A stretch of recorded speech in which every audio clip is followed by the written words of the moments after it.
Subscribe now and press the bell icon. Never miss an update. मेरा नाम नसरीन है।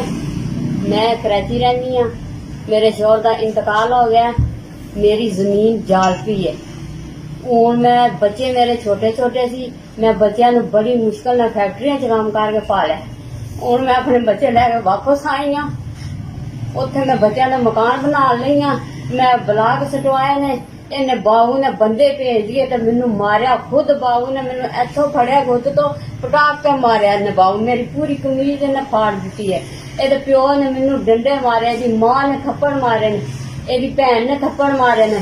ਜਿਹਦੇ ਕੋਲ ਕਬਜ਼ਾ ਕਰਵਾਇਆ ਤੇ ਉਹਨੇ ਮੈਨੂੰ ਧੱਕੇ ਮਾਰੇ ਨੇ। ਕਮ ਸੇ ਕਮ 15-20 ਬੰਦੇ ਸੀ। ਮੈਂ ਇਕੱਲੀ ਔਰਤ, ਇਹ ਮੇਰਾ ਬੱਚਾ ਨਾਲ ਸੀ ਬਸ। ਸਾਨੂੰ ਉਹਨਾਂ ਨੇ ਘਸੀਟ ਗਏ, ਉੱਥੋਂ ਸੱਟਿਆ। ਮੇਰੇ ਬਲਾਕ ਸਾਰੇ ਚੁੱਕ ਕੇ ਲੈ ਗਏ ਨੇ ਉੱਥੋਂ। ਕੁਛ ਉਹਨਾਂ ਤੋੜੇ ਜੋ ਬਾਕੀ ਜਿੱਧਰ ਪਤਾ ਨਹੀਂ ਮੈਨੂੰ ਕਿੱਧਰ ਸੱਟੇ ਨੇ ਉਹਨਾਂ ਕਿੱਧਰ ਨਹੀਂ। ਮੈਂ ਥਾਣੇ ਰਿਪੋਰਟ ਕੀਤੀ ਹੈ। ਰਾਤੀ 3 ਘੰਟੇ ਮੈਂ ਰੋਜ਼ਾ ਰੱਖ ਕੇ ਥਾਣੇ 'ਚ ਬੈਠੀ ਹਾਂ। ਉਹਨਾਂ ਕਿਹਾ ਜੀ ਅਸੀਂ ਜਾ ਰਹੇ ਹਾਂ, ਆ ਰਹੇ ਹਾਂ। ਗੱਡੀ ਗਈ ਹੈ ਟੂਰ ਤੇ ਮੇਰੇ ਨਾਲ। ਉੱਥੋਂ ਮੈਂ ਬੱਚੇ ਨਾਲ ਲੰਘ ਗਈ ਹਾਂ। ਉੱਥੋਂ ਉਹਨਾਂ ਗੱਡੀ ਵਾਪਸ ਲੈਂਦੀ ਹੈ। ਮੈਂ ਮੌਕੇ ਤੇ ਜਾ ਕੇ ਖਲੋਤੀ ਰਹੀ ਹਾਂ। ਕਮ ਸੇ ਕਮ ਘੰਟਾ ਨੂੰ ਉੱਥੇ ਇੰਤਜ਼ਾਰ ਕੀਤਾ। ਫਿਰ ਅਸੀਂ ਫੋਨ ਕੀਤਾ ਥਾਣੇ। ਉਹਨਾਂ ਕਿਹਾ ਜੀ ਅਸੀਂ ਹੁਣ ਨਹੀਂ ਆ ਸਕਦੇ, ਸੁਬਾਹ ਆਵਾਂਗੇ।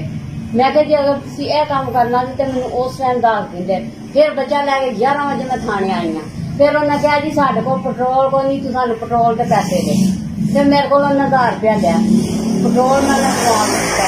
ਫਿਰ ਉਹ 2 ਬੰਦੇ ਮੇਰੇ ਨਾਲ ਗਏ ਨੇ। ਉਹਨਾਂ ਕੁਛ ਨਹੀਂ ਕੀਤਾ, ਸਿਰਫ ਉਹ ਜ਼ਮੀਨ ਤੇ ਨਾ ਮੌਕਿਆ ਦੇਖਿਆ ਰਾਤੀ ਦੇ ਕੇ ਤੇ ਉੱਥੋਂ ਕਹਿੰਦੇ ਬੀਬੀ ਤੂੰ ਘਰ ਜਾ। ਤੇ ਉਹ ਵਾਪਸ ਆ ਗਏ ਨੇ। ਦੁਬਾਰਾ ਆ ਗਏ। ਉਹਨਾਂ ਮੇਰੇ ਨਾਲ ਕੋਈ ਗੱਲ ਨਹੀਂ ਕੀਤੀ, ਨਾ ਉਹਨਾਂ ਕੋਈ ਸੁਣਾਈ ਕੀਤੀ ਹੈ ਤੇ ਨਾ ਕੁਛ। ਮੇਰੀ ਜ਼ਮੀਨ ਹੈ, ਇਸ ਬਾਬੂ ਨੇ ਕਬਜ਼ਾ ਕੀਤਾ ਹੈ।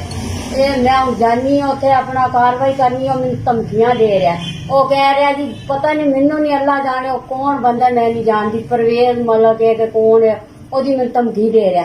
ਤੇਰੇ ਬੱਚਿਆਂ ਨੂੰ ਮਰਵਾ ਦਿਆਂਗਾ, ਤੈਨੂੰ ਮੈਂ ਇੱਥੇ ਛੱਡਣਾ ਹੀ ਨਹੀਂ। ਤੇਰੀਆਂ ਮੈਂ ਲੱਤਾਂ ਤੜਾ ਦਿਆਂ। ਦੇਖੋ ਮੇਰੇ ਕੋਲ ਬੜੇ ਬੜੇ ਅਫਸਰ ਨੇ। ਮੈਂ ਇੱਕ ਕੋਲ ਕਰਵਾਉਣੀ ਹੈ, ਤੇਰੇ ਬੱਚੇ ਇੱਥੋਂ ਜਾਂਦੇ ਨਹੀਂ ਲੱਭਣੇ ਕਿੱਧਰ ਗਏ। ਮੈਂ ਤੇਰੇ ਬੱਚੀ ਗਾਇਬ ਕਰਵਾ ਦਿਆਂ।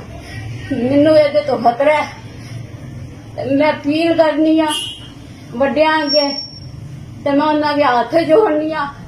ਲਿਹਾਜ਼ਾ ਮੈਨੂੰ ਤਾਂ ਬੋਲ ਦੇਣ, ਮੇਰੇ ਬੱਚਿਆਂ ਦੀ ਜਗ੍ਹਾ ਤੇ ਕਬਜ਼ਾ ਕੀਤੇ ਆ। ਮੇਰੀ ਸੁਣਾਈ ਨਹੀਂ ਹੋ ਰਹੀ ਇੱਥੇ ਤੇ ਮੈਨੂੰ ਜਿਹੜਾ ਨਾ ਅੱਗੋਂ ਮੈਨੂੰ ਸੁਣਾਈ ਮੇਰੀ ਕਰਦੇ ਨੇ ਤੇ ਉਹਨਾਂ ਦੀ ਮਿਹਰਬਾਨੀ ਹੈ। ਮੈਂ ਉਹਨਾਂ ਦੇ ਹੱਥ ਜੋੜਨੀ ਆ। ਇਹਨੇ ਮੈਨੂੰ ਬੜੇ ਤੰਗ ਕੀਤੇ ਆ। ਇਹਨੇ ਮੈਨੂੰ ਰਾਤੀ ਮਾਰਿਆ। ਮੇਰੇ ਕੋਲ ਸਿੱਧਿਆ ਨਹੀਂ ਆਉਣ ਦਾ। ਮੇਰੀ ਕੰਧ ਦੇ ਵਿੱਚ ਸੱਟਾਂ ਲੱਗ